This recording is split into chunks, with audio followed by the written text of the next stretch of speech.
Hello friends, welcome to maths knowledge with PM. दोस्तों, आज के इस वीडियो में हम लोग अर्धवृत्त के बारे में जानेंगे कि अर्धवृत्त का क्षेत्रफल क्या होता है, अर्धवृत्त का परिमाप क्या होता है, कैसे हम लोग निकालते हैं। तो अगर आपको अर्धवृत्त के बारे में कुछ भी नहीं पता है कि अर्धवृत्त होता क्या है, इसका क्षेत्रफल क्या होता है और इसका परिमाप का सूत्र क्या होता है, तो आप लोग इस वीडियो को पूरा देखिएगा, आपको अच्छे से समझ में आ जाएगा। तो हम लोग अर्धवृत्त के बारे में जानते हैं। तो दोस्तों, अर्ध मतलब आधा, तो अर्धवृत्त मतलब आधा वृत्त। ठीक है, तो देखिए हमने एक वृत्त बना के रखा है। जैसे कि देखिए ये मेरा वृत्त है। तो वृत्त मेरा कैसे बनता है दोस्तों, न एक प्रकार के मदद से बनता है। प्रकार की सहायता से हम वृत्त को बनाते हैं। जैसे देखिए जैसे कि यहाँ प्रकार की सहायता जैसे हम वृत्त को बनाएंगे तो हम तो इसको कहीं पे रख के बनाएंगे। तो जहाँ पे हम इसको रख के बनाते हैं दोस्तों, उसको हम लोग बोलते हैं वृत्त का केंद्र। ठीक है, और उसको हम लोग ओ से डिनोट करते हैं, मतलब कि ओ से हम उसको दर्शाते हैं। और ये जो हो गया दोस्तों, इसको हम लोग बोलेंगे वृत्त का परिधि। ठीक है, तो यहाँ जो केंद्र मेरा बन गया, जहाँ पे हम रख के इसको बनाए प्रकार से, तो उसी को जैसे कि केंद्र से होकर परिधि के बीच को दूरी को हम बोलते हैं त्रिज्या। ठीक है, तो देखिए जैसे कि मान लीजिए यहाँ से यहाँ मेरा त्रिज्या है। अगर हम इधर खींच देंगे, यहाँ से यहाँ तक खींच देंगे, तो ये भी मेरा हो जाएगा त्रिज्या। अगर हम यहाँ से यहाँ भी खींच देंगे तो ये भी मेरा हो जाएगा वृत्त की त्रिज्या। यानी वृत्त की केंद्र से परिधि तक की दूरी को हम लोग क्या बोलते हैं, यहाँ से लेके यहाँ तक की। जैसे कि ये केंद्र है और ये परिधि है, तो वृत्त की केंद्र से लेकर परिधि तक की दूरी को हम लोग बोलते हैं त्रिज्या। उसी को हम लोग बोलते हैं इंग्लिश से रेडियस। ठीक है, तो उसको हम लोग आर से डिनोट करते हैं। ठीक है दोस्तों, तो ये हो गया मेरा वृत्त। अब हम लोग अर्धवृत्त किसको बोलते हैं, तो अर्धवृत्त जैसे कि देखिए अगर हम इसको दो भाग में बांट देंगे, जैसे कि यहाँ से तो आधा है और इसको हम अगर यहाँ से यहाँ ले जाएंगे, तो ये मेरा ये वाला भाग और ये वाला भाग मेरा क्या हो जाएगा, दो भाग में बट जाएगा। तो जो दो भाग में बटता है उसी को हम लोग बोलते हैं अर्धवृत्त, मतलब आधा वृत्त। ठीक है, जैसे कि देखिए हमने एक अर्धवृत्त बनाया है। जैसे कि देखिए ये मेरा वृत्त है और ये मेरा अर्धवृत्त है। इसका भी केंद्र क्या है, यहाँ बीच वाली पॉइंट से लेकर परिधि तक है इसका, और त्रिज्या मेरा क्या है, केंद्र से लेकर परिधि तक का बीच की दूरी को हम लोग त्रिज्या बोलते हैं। उसको देखिए हम लोग आर से डिनोट किए हैं और इसका केंद्र को हम लोग ओ से डिनोट किए हैं। ठीक है, तो इसी को हम लोग बोलते हैं अर्धवृत्त, जो वृत्त का ही एक भाग है। ठीक है, इसको हम लोग वृत्त को अगर हम दो भाग में बांटेंगे तो वो एक हो जाएगा दोनों अर्धवृत्त में बट जाएगा। ठीक, तो देखिए आप अर्धवृत्त के बारे में समझ चुके होंगे।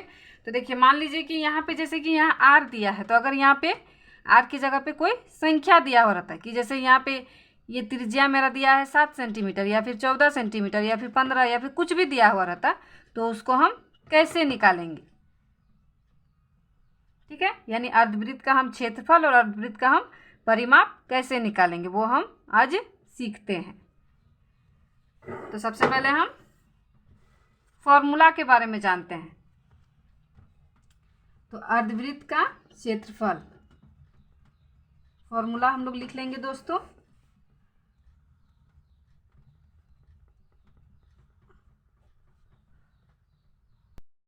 हमने अर्धवृत्त का क्षेत्रफल और अर्धवृत्त का परिमाप लिख लिया है। ठीक है, तो देखिए अर्धवृत्त का क्षेत्रफल बराबर होता है 1/2 पाई आर स्क्वायर। ठीक, जैसा कि वृत्त का क्षेत्रफल क्या होता है, पाई आर स्क्वायर, तो ये अर्धवृत्त है, यानी उसका हाफ, यानी उसका आधा है, वृत्त का आधा है, इसलिए यहाँ पे हो गया 1/2 पाई आर स्क्वायर। ठीक है, और जैसे कि हम लोग जानते हैं वृत्त का परिमाप बराबर क्या होता है,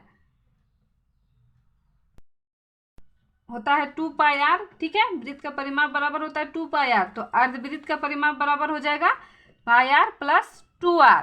ठीक, अब देखिए यहाँ जैसे कि है मेरा 1/2 और यहाँ बीच में क्या है, गुना है, उसके बाद पाई, फिर यहाँ पे गुना है, उसके बाद है आर स्क्वायर, मतलब कि त्रिज्या का स्क्वायर, यानी आर मेरा क्या हो जाएगा, 2 बार हो जाएगा।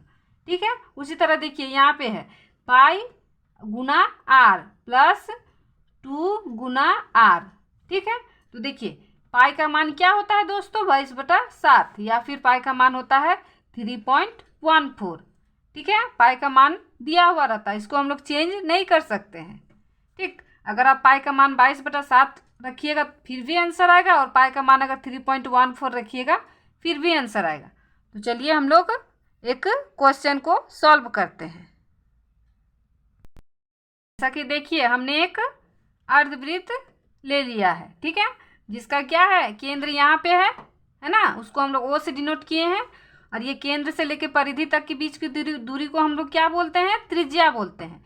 तो त्रिज्या मेरा दिया है 14 सेंटीमीटर। ठीक है, तो इसका हम लोग अर्धवृत्त का क्या निकालेंगे, क्षेत्रफल और परिमाप निकालेंगे। तो देखिए अर्धवृत्त का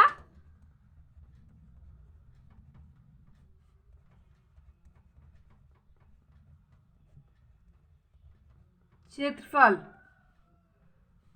बराबर 1/2, पाई के मान हम लोग लेंगे 22/7 गुना आर का स्क्वायर। आर मेरे यहाँ पे कितना दिया है, 14 सेंटीमीटर दिया है। ठीक है, तो देखिए हम लोग आर का मान लेंगे 14 सेंटीमीटर, यहाँ करेंगे 14 गुना 14, तो यहाँ हो जाएगा 2 एकम 2, 2 एकम 2 कट जाएगा, 7 एकम 7, 7 दूनी 14, तो यहाँ मेरा बच गया 11 × 14 गुना 2। तो इसको अगर हम गुना करेंगे दोस्तों तो यहाँ मेरा हो जाएगा 308 सेंटीमीटर का स्क्वायर हो जाएगा। ठीक है, देखिए यहाँ मेरा क्या दिया है, त्रिज्या मेरा सेंटीमीटर में दिया है। ठीक, 14 सेंटीमीटर दिया है, तो हम 14 को कितना बार गुना किए, 2 बार गुना किए, 1 बार 2 बार। ठीक है, इसीलिए मेरा क्या हो गया, सेंटीमीटर और सेंटीमीटर, सेंटीमीटर का स्क्वायर हो गया यहाँ पे। ठीक है, और ये हो जाएगा मेरा आंसर।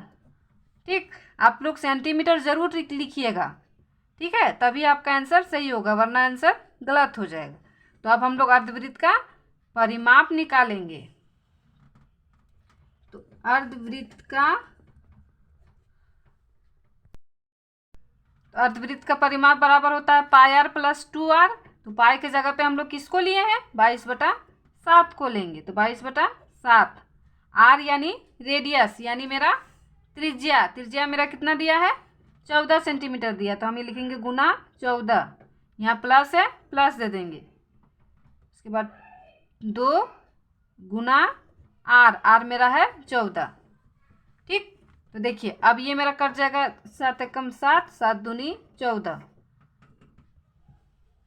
तो यहाँ हो जाएगा 22 को 2 से हम गुना करेंगे तो यहाँ हो जाएगा 2 दूनी 4, 2 दूनी 4 प्लस 14 दूनी 28, तो इसको हम जोड़ देंगे दोस्तों, तो यहाँ हो जाएगा 72 सेंटीमीटर। देखिए यहाँ पे प्लस, यहाँ पे एक ही तो त्रिज्या है ना, देखिए यहाँ भी एक ही तो त्रिज्या है, यहाँ भी एक ही तो त्रिज्या है, इसलिए देखो त्रिज्या को यहाँ पे क्या है, जोड़ना है, तो यहाँ पे सेंटीमीटर ही होगा। ठीक है, सेंटीमीटर का स्क्वायर नहीं होगा, तो यही हो गया आंसर। तो आई होप कि यह वीडियो आपको पसंद आया होगा। तो प्लीज़ अगर आप चैनल पे नए हैं तो हमारे चैनल को सब्सक्राइब कर लीजिएगा, और वीडियो को लाइक कीजिएगा और अपने दोस्तों के साथ शेयर कीजिएगा। Thank you.